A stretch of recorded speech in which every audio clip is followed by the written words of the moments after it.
আয়নাগর শুনতে যতটা সাদামাটা ততটাই রহস্যময়।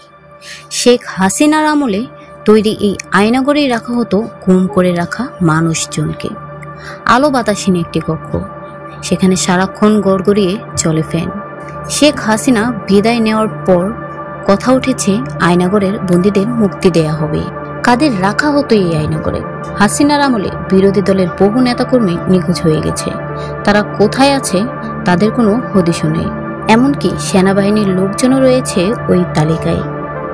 আয়নাগর আসলে গোয়েন্দার একটি গোপন বন্দিশালা বা ডিটেনশন ক্যাম্প। বাংলাদেশের মানবাধিকার সংস্থার খবর অনুযায়ী 2009 সাল থেকে 2021 সাল পর্যন্ত মোট 605 জন গুম হয়েছেন। এদের অনেকেই বিএনপির সমর্থক। এদের অনেকেই জঙ্গি বলে আটক করা হয়। এদের অনেকে ফিরলেও তারা প্রকাশ্যে কিছু বলেনি।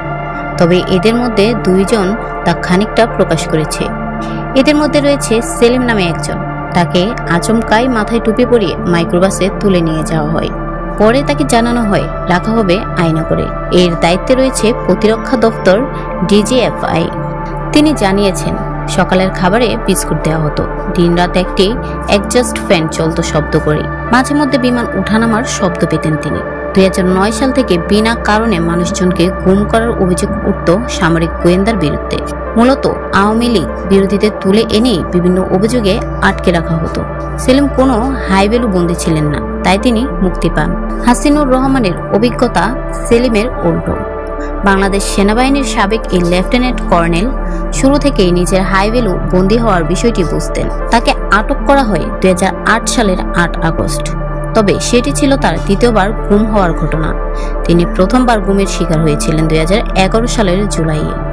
সামরিক বাহিনীতে তিনি পদকপ্রাপ্ত কর্মকর্তাও ছিলেন। বীরত্বের জন্য পেয়েছিলেন বীর প্রতীক খেতাব। আগস্টে তাকে তুলে নেওয়ার পর হাসিনুর প্রায় 18 মাস নিখোঁজ ছিলেন। 2020 সালের ফেব্রুয়ারিতে তাকে ছেড়ে দেওয়া হয়। তখন অন্য অনেক গুমের শিকার ব্যক্তিদের মতো তিনিও নিজের গুম হওয়া নিয়ে বেশি তথ্য দিতে সম্মত হয়নি। তবে সাম্প্রতিক মাসগুলোতে তিনি সামাজিক যোগাযোগ মাধ্যমে বিভিন্ন ইস্যুতে সরব হয়েছেন।